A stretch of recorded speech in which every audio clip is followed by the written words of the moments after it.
welcome back to Vibe with Me. We are now vibing.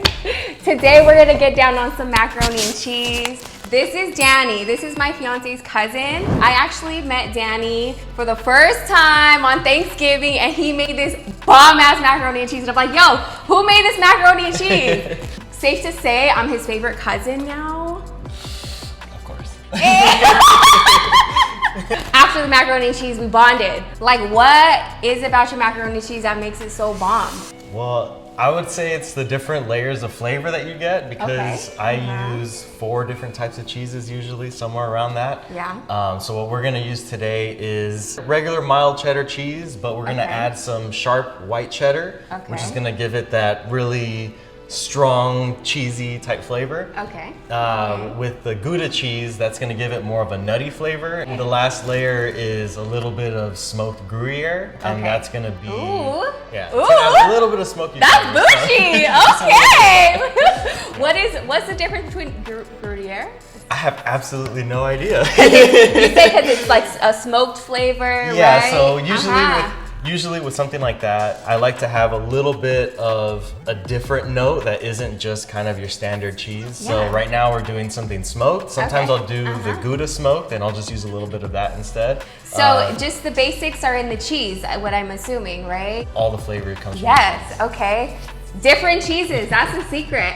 So if you want to check it out and you want to learn this recipe and get down like Danny and like make bomb-ass macaroni and cheese, come follow along.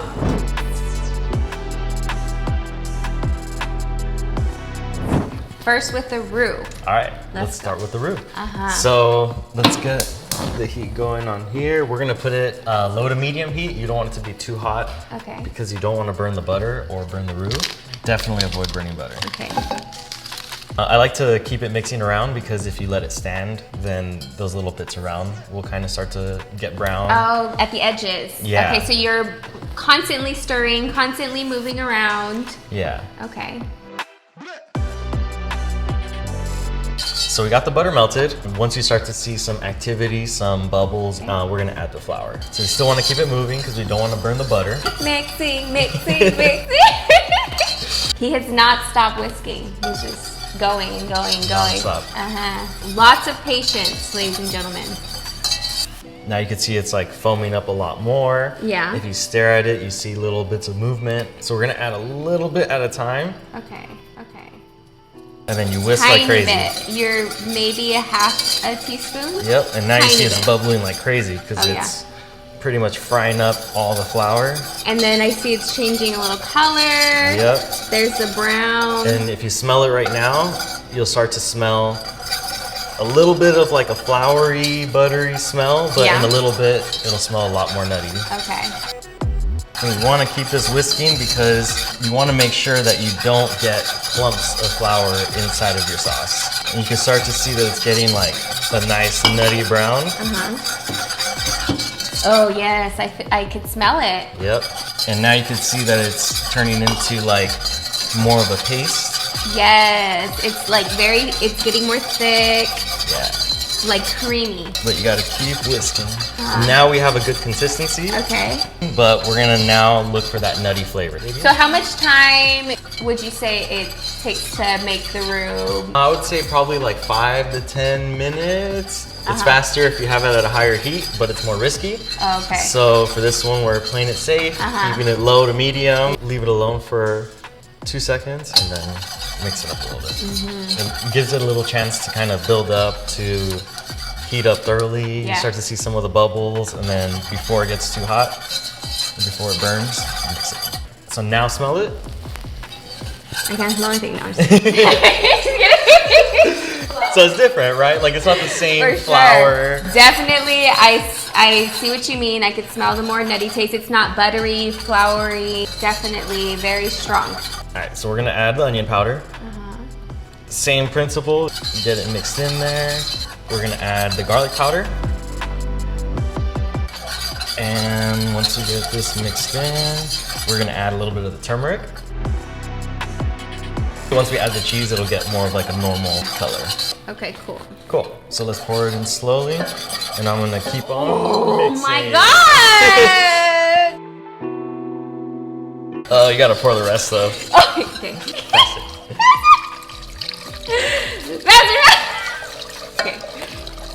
Okay, right. more? More milk. When you start pouring it, you want to start pouring it slow the first time so that it breaks up the roux into the mixture. And then now that it's all mixed in, you can pour it as fast as well. Yeah. Got it.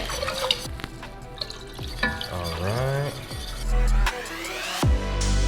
Beautiful. We got all of our milk in, getting it nice and warm. Yep. Getting it ready to melt some cheese. Say this is the first time somebody's making this. They're like, how do they know when it's ready? If you're at medium heat and you turn it down and you start to see a little bit of smoke, do you see that smoke? Yeah. That tells you that it's already past warm. It's not quite boiling, but it's like warm. So now we can start adding the cheese. Okay, I'll go ahead and grab the cheese. Cool, you got that nice and warm. I see the smoke. Yep. Let's start with our cheese. Let's start with our Gurrier. Yep. Cool. So mix it in slowly. Slowly, okay. Yeah. If not, it'll melt into like a big clump. Uh-huh. And it'll take forever to melt down that big clump. And if you put the whisk towards the bottom, you can kind of feel the thickness of the cheese, and you want to just grab that, get it mixing around. You could put it all in, but it'll take a lot longer to kind of melt down properly and get nice and saucy. It'll be like big clumps of cheese. We want this to be smooth, we want it to be silky. Patience is key here. Patience.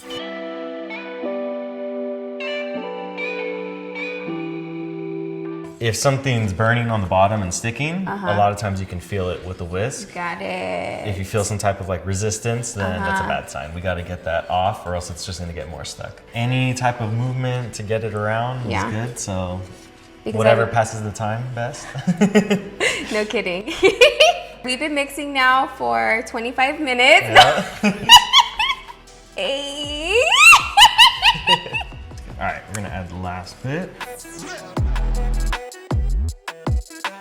I've tried to do it the fast way and just add it all at the same time. Yeah. And all that cheese melts to the center, and then that's where it takes forever to get out of the whisk. So then you have to slowly wait for that ball to melt, which takes forever.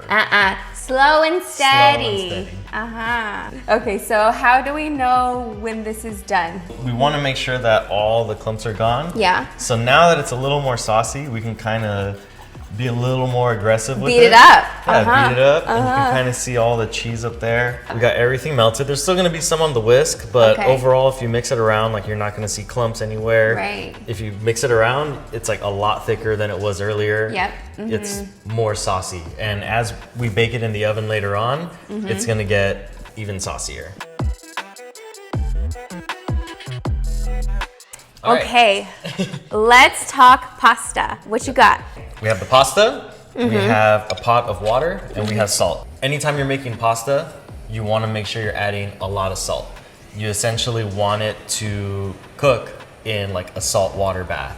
Okay. That's going to give the pasta more flavor and help it from not be bland. There's no real exact measurement because it has to do with like the amount of water you use. Every pot's going to be different and all of that. Okay, so tell me a little bit about pasta. I know you wanted me to get this specific little bougie pasta. Like, I couldn't go get it from the macaroni and cheese box. So the pasta itself is a lot bigger than what you're gonna find in a macaroni and cheese box.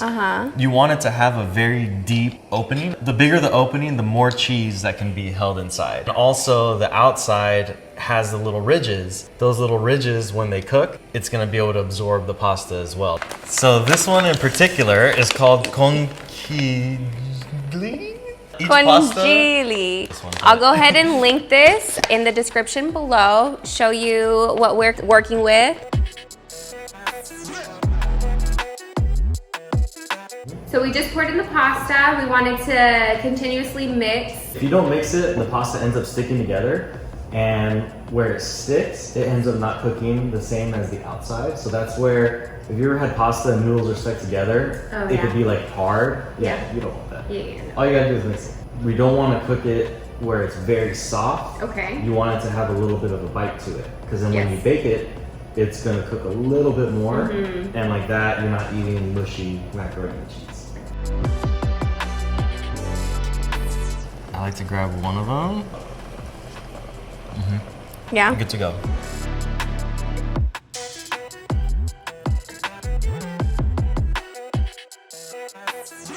So pretty much we already combined the macaroni and the cheese. Before we put that in the pot, we can go ahead and make the breadcrumb topping.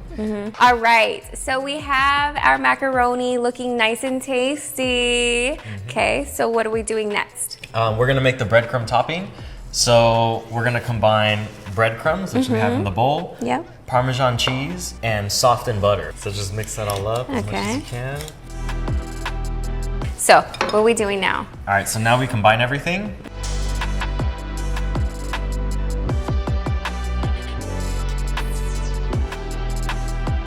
Time to cover, put it in the oven.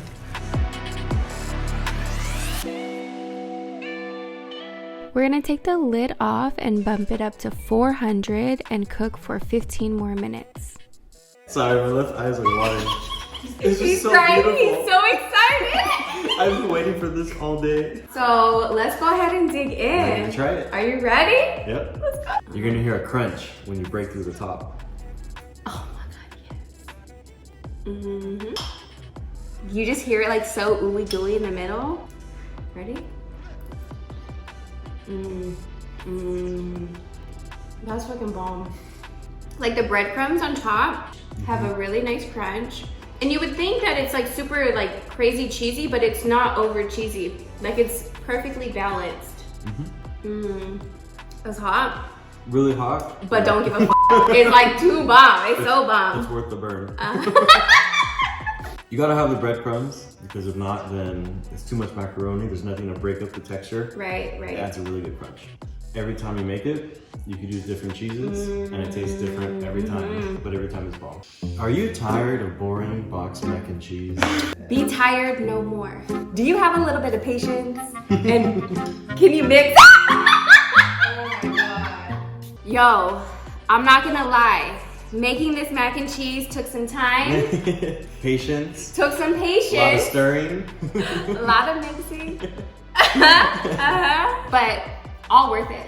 Like, kudos, man. This literally the best mac and cheese I've ever had. I'm glad you liked it. Yes. Hopefully you guys liked it. So, if you like this video, go ahead and give us a like and subscribe to my channel for more recipes like this one.